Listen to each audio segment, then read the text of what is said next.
E aí, pessoal, voltamos mais um vídeo aqui, compartilhando um pouco sobre a nossa vida. E aí? E o assunto de hoje é sobre a nossa conversão.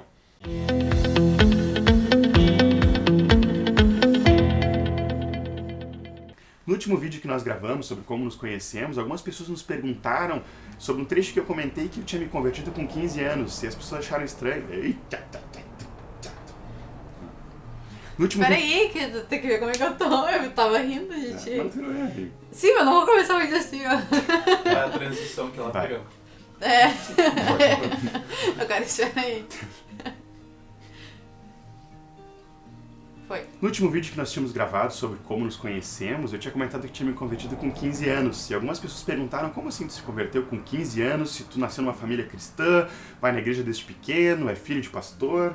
A gente resolveu vir aqui conversar com vocês um pouco sobre esse assunto, porque quando a gente parou pra pensar nessa pergunta, nós vimos o quanto o Senhor falou com a gente em todos esses anos, assim, né? E o quanto esse assunto conversão tem coisas pra gente poder conversar, assim, né? Coisas que a gente tem pra compartilhar com vocês. E, enfim, resolvemos gravar esse vídeo compartilhando com vocês como foi esse processo na nossa vida, né? Ambos nos convertemos muito pequenos, sim, porque nascemos numa família com pais cristãos e nós desde pequeno fomos apresentados ao Evangelho, apresentados à pessoa de Jesus. E aquela pergunta clássica, né, de se nós queremos aceitar Jesus, né, convidar Jesus, na verdade, para morar no nosso coração, nós também respondemos essa pergunta e oramos convidando Jesus para morar no nosso coração muito pequenos. Tu tinha 6 anos, eu tinha 5 anos. E nesse momento, sim, eu creio que a pessoa de Jesus, Jesus, através do Espírito Santo, veio morar na nossa vida. Nós fomos salvos ali, redimidos pelo sangue de Jesus, né? Claro, na limitação da nossa compreensão, mas sim, foi uma experiência pessoal e verdadeira, né? Mas não quer dizer que porque tenha sido muito cedo, né, esse processo de conversão, de tomar essa decisão pelo Senhor, que não seja válido. Pelo contrário, né, eu até queria incentivar os pais que estão com os filhos pequenininhos ainda, e por essa idade, né, que tem decidido pelo Senhor de não reter isso por causa da tua compreensão do que significa o reino de Deus, o reino das trevas, o império das trevas, né? Porque com certeza é diferente da compreensão que teu filho tem de 5, 6 aninhos ali, mas na compreensão dele aquilo é genuíno. Eu lembro do dia que eu tomei essa decisão com muita clareza, minha mãe ali ministrando comigo e eu tomando aquela decisão pelo Senhor, convidando Jesus para morar no meu coração, e aquilo tinha sido muito forte para minha vida, né? Só que, claro, durante esses anos todos, essa compreensão foi crescendo conforme a minha maturidade foi sendo desenvolvida, né? Eu não lembro tanto desse dia, né, mas também me converti com 5 anos. Porque o Dani não lembra nada da infância dele. A gente brinca que ele nasceu com 18 anos. Minha memória antiga não é tão boa assim, mas eu sei que tomei essa decisão por Jesus quando era muito pequeno.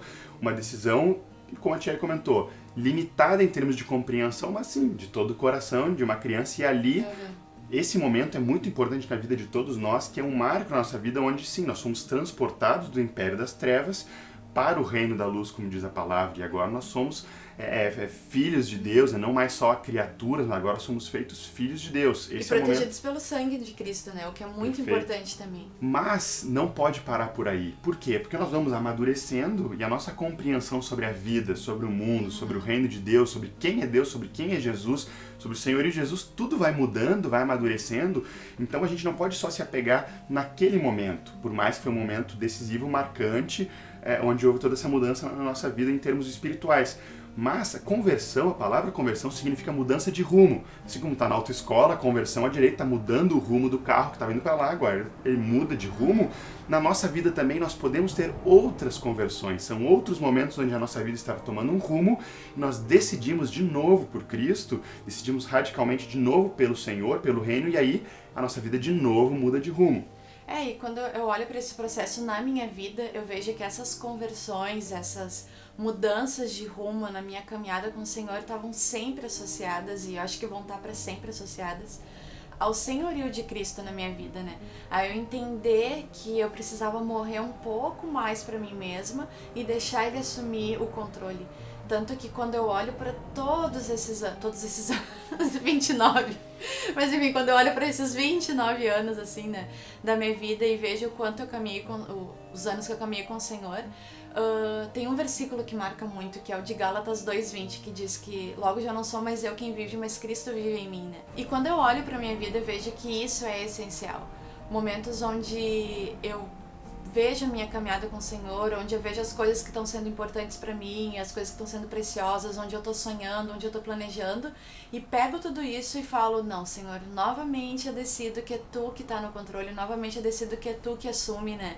E se eu olhar assim para trás, para mim, as minhas conversões, essas mudanças de rumo, esses novos olhares pro Senhor, elas estão associadas a isso, assim, de eu morrer para mim mesma e deixar o senhorio de Cristo tomar o controle da minha vida, né?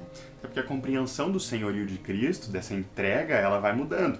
Quando nós somos pequenos, existe um número limitado de coisas que nós temos que entregar na nossa vida, né? Agora, principalmente depois na adolescência, é um momento onde outras coisas começam a tomar importância, a ter valor, e precisa de novo uma nova entrega. E foi quando apertou pra nós dois, foi com 15 pra ti também, né? 15 anos também.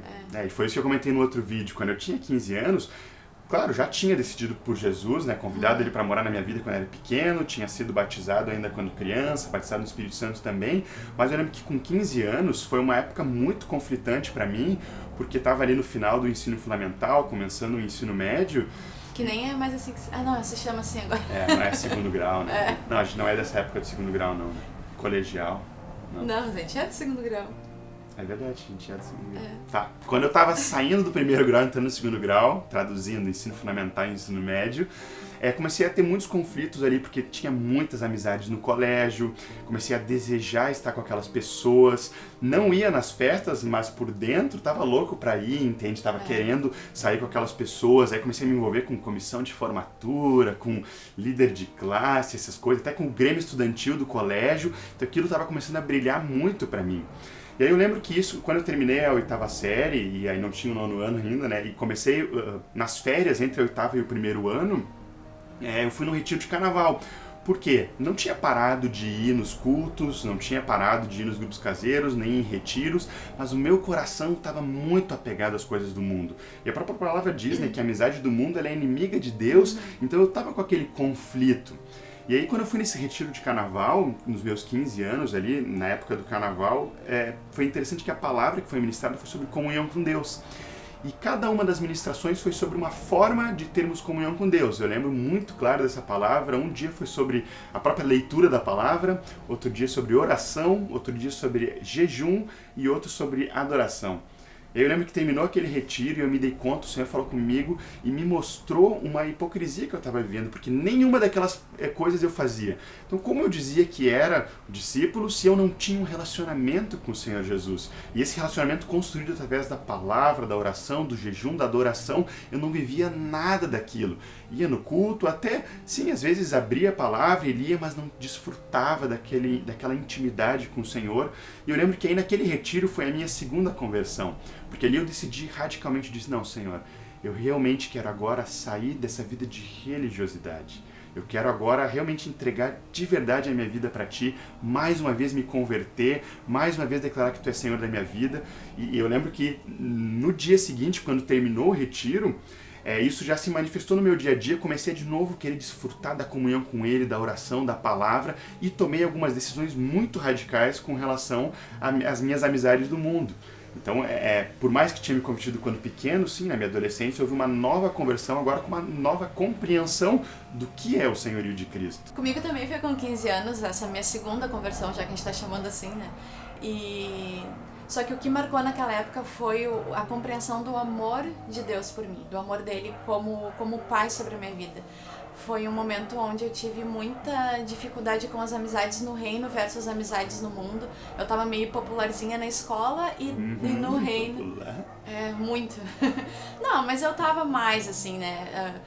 As minhas amizades estavam muito mais fortes na escola, eu era convidada para muito mais coisas pelos meus colegas ali da escola.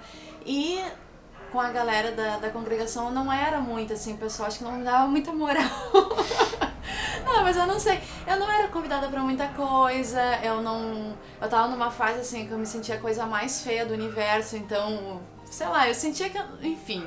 São aquele momento, aquela crise da adolescência, então eu me sentia um nada, assim, e o diabo se aproveita demais disso e começou a colocar várias pessoas na escola que me falavam o contrário disso, assim. Alguns guris que diziam que eu era bonita, que valia a pena andar comigo e tal, investiam nisso. E eu fiquei muito nessa balança. Daí na igreja eu sentia que ninguém me dava moral e no mundo parecia que as pessoas me davam muito crédito, assim, e faziam questão de estar comigo. Até que eu cheguei e te dei muita moral. Não, foi dado bem depois. Mas foi daí um momento onde eu disse, bah, quer saber, eu não quero andar com essas pessoas da igreja, ninguém me ama, ninguém me quer, aquela velha crise, né? E decidi me afastar. Aí foi um processo, óbvio, mas eu lembro que eu tomei essa decisão de não andar com o Senhor perto de novembro, dezembro de um ano ali, dos meus 15 para os 16, ou dos 14 para os 15, agora não lembro exatamente, mas foi ao redor dos 15.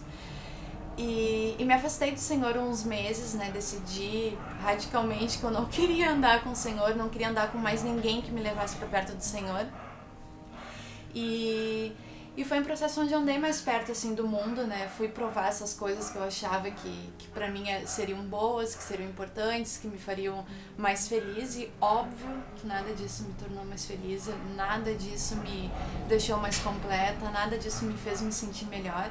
E não é aquela frase clichê de que só o Senhor preenche o vazio que existe no nosso coração.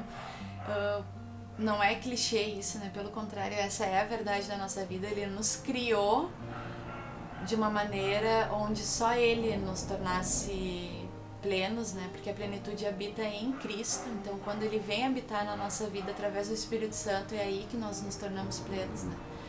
E, enfim, eu provei disso. E através de uma amiga, o Senhor ministrou sobre o amor dele, né? Uma amiga escreveu uma carta que Deus tinha dado pra ela. Posso contar essa parte? Uhum. Vai estender um pouco o vídeo, mas eu vou contar essa partezinha, porque foi essencial pra mim.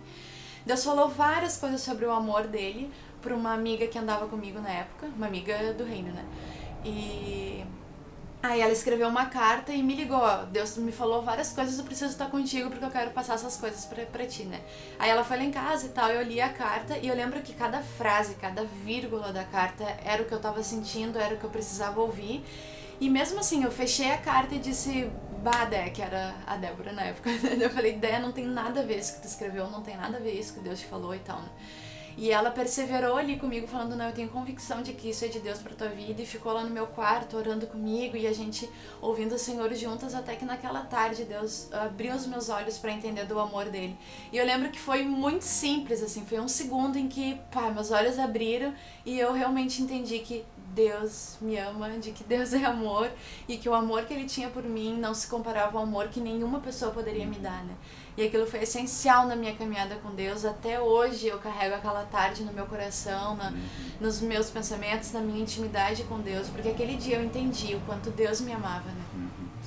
Então, uma das coisas que a gente quer ressaltar muito com esse vídeo é que essas experiências que nós tivemos depois, que foram na nossa adolescência, elas são essenciais, principalmente para vocês que nasceram dentro da igreja, porque muitas vezes a gente vê aqueles testemunhos das pessoas que vieram do mundo, que passaram por N experiências do mundo, até a gente que nasceu na igreja às vezes fica assim, tu vê aquele testemunho, o cara passou até parece mais bonito do que o testemunho de quem cresceu na igreja. Até parece. Meu testemunho não é nada demais, eu cresci no reino. Nossa, o Senhor livrou de tanta coisa, né? Então, testemunho é muito precioso quando nós nascemos em famílias cristãs, nós somos guardados de muita coisa, mas isso não exclui o fato de que nós precisamos sim ter uma experiência genuína de nos livrarmos da religiosidade.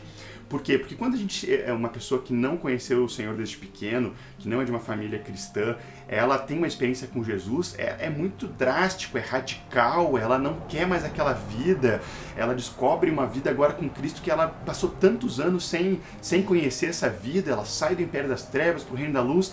Mas essa transformação do Império das Trevas para o Reino da Luz, nós que nascemos numa família cristã, tivemos quando muito pequenos. Então, só que aí nós precisamos, ao longo da nossa vida depois, ter uma nova conversão que é nos desvestirmos da religiosidade. Por quê? Porque a gente está acostumado desde pequeno a ir no culto, está acostumado desde pequeno a ouvir sobre as coisas de Deus, está acostumado desde pequeno a ler a palavra, a ir até no grupo caseiro, a ir em retiro, tudo isso. O acesso ao reino de Deus, ele fica corriqueiro, assim, ele vira tudo ao nosso redor, né? A nossa vida gira em torno dessas coisas. Então, às vezes até tu assume um vocabulário cristão, um vocabulário gospel que a gente fala, e... de crenteza ali.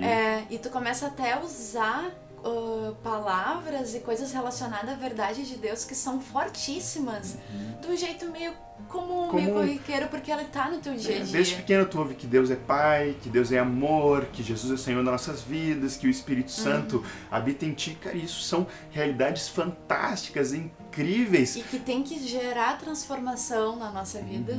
Então assim, se talvez você nasceu nesse mesmo contexto que nós estamos falando aqui, eu tenho certeza que o Senhor está querendo ministrar contigo, porque se tu ainda não teve essa experiência desse se desvestir de religiosidade, de se converter de novo a essas verdades que tu conhece há tanto tempo, nós queremos te encorajar para que tu realmente busque essa experiência com o Senhor.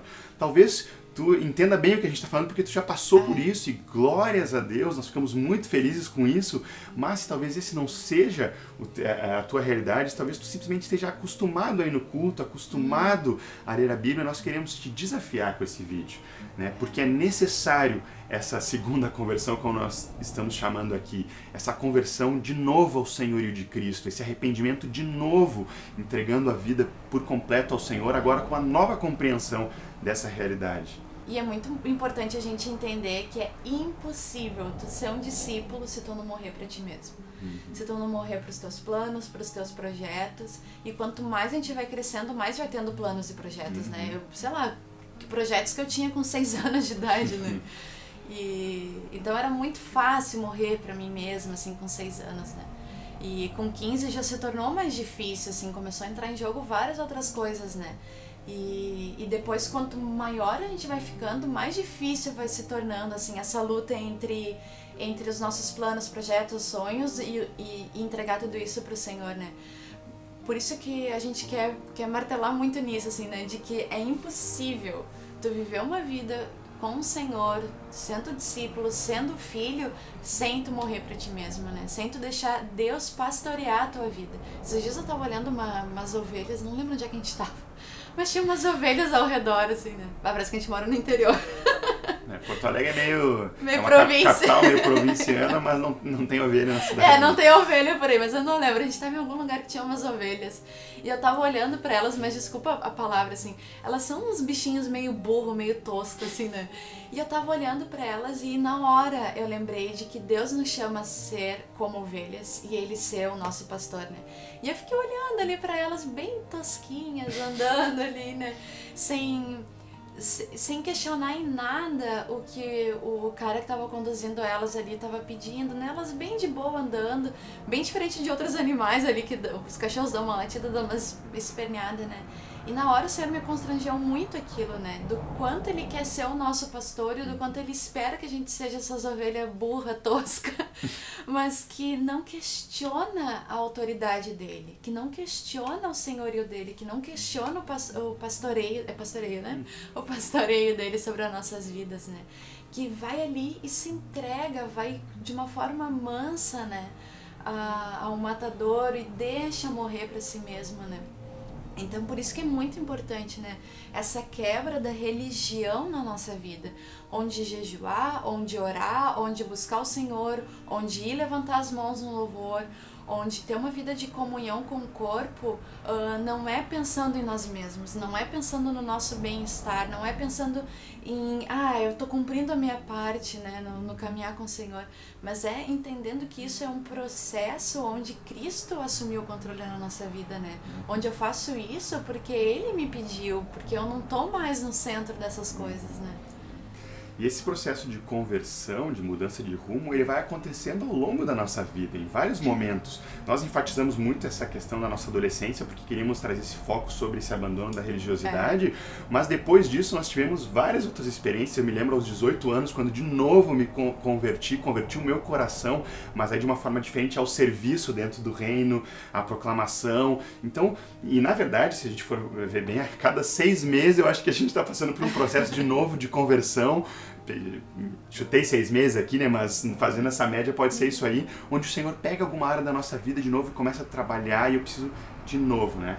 Me arrepender ao Senhor, crucificar minha carne, e aí Ele trabalha uma nova área na nossa vida. Então esse processo contínuo de conversão é muito importante na vida do discípulo. Se eu não me engano, o Atmani diz que se eu não sou um discípulo hoje melhor do que eu era ontem, eu já sou um mau discípulo, porque todos os dias a gente está crescendo com Cristo, evoluindo com Ele, e ao longo dessa caminhada vamos tendo essas novas conversões. E realmente a conversão é algo diário. Todos os dias eu acordo e decido, né, por fé, eu decido, Senhor, de novo a minha vida é tua. Assume o controle. De novo assume o controle da minha vida, de novo essa área que está complicada, eu preciso que tu assuma essa área, essa luta que eu estou passando, esse pecado, essa dificuldade, entrego a ti de novo. É uma conversão diária. Então, assim, de alguma forma com esse vídeo nós queremos te encorajar. Talvez tu esteja se encaixado em 3 cenários aqui, né? Primeiro deles, talvez tu nunca tenha tomado uma decisão por Jesus. Precisa tomar, porque Ele é o autor da vida, só Ele veio para dar vida abundante, uma vida plena, uma vida completa. Ele precisa ser o Senhor da tua vida. Então, talvez esse primeiro cenário seja a primeira vez onde tu tem essa experiência. Nós queremos te encorajar a decidir hoje mesmo. Senhor Jesus, eu quero entregar minha vida para Ti. Quero que Tu sejas Senhor da minha vida. Eu creio que Tu é o Salvador da minha vida. Mas talvez tu seja no segundo cenário onde tu tomou essa decisão quando era muito pequeno e agora nós queremos te encorajar a tomar uma segunda decisão, que é abandonar essa casca de religiosidade, decidir de novo por Jesus, para que essa vida que talvez tu esteja acostumado a viver dentro do reino, dentro da igreja, ela não seja só uma rotina, mas sim uma vida profunda de intimidade com o Senhor. E talvez tu esteja no terceiro cenário, onde tu também já te desistiu dessa religiosidade e agora continua perseverando diariamente, te convertendo novamente ao Senhor, decidindo de novo que Ele é o dono da tua vida. Enquanto o Dani estava falando agora, eu lembrei daquele texto de que está em Mateus que diz, né, quando Jesus diz que todo aquele que quer ser discípulo dele, a si mesmo tem que se negar, tomar a cruz, e dia após dia, né? Sim. E a palavra fala muito sobre todos os dias, sobre o tempo que se chama hoje, sobre todos os dias se entregar teu coração pro Senhor, sobre perseverar. Então, mesmo que tu ache que tu venha caminhando bem com o Senhor, que bênção, e eu acho que tem esses momentos que parece que tu tá assim, ó, tipo, tu e Deus, assim, tudo de boa, né? Coloca em jogo, assim, o que o Senhor tem te pedido pra negar, né? Coloca diante dele, assim, mas Senhor, tem algo ainda que eu não tenho entregue a ti, né? Tem algo que tu precisa que eu crucifique, porque sem dúvida o Senhor tem algo que ele vai te pedir, né? Eu não tenho dúvida que se a gente gravar esse vídeo daqui a uns 5, 10 anos, vai ter outros processos que a gente vai ter recebido essa conversão no olhar, essa conversão no reino do Senhor, né, para poder andar mais pertinho dele e com bem menos de nós no meio envolvidos, né? Então é isso aí, esperamos que com esse vídeo nós tenhamos te encorajado, te animado, esse é o intuito do nosso coração. E se você tem alguma experiência para compartilhar sobre a sua conversão, seja sobre a primeira decisão, ou seja sobre outros momentos radicais de mudança na tua vida, não deixe de colocar os comentários aqui, Sim. de curtir esse vídeo e compartilhar para que possa abençoar mais vidas. É isso aí. Graça e paz sobre a vida de vocês. Beijo!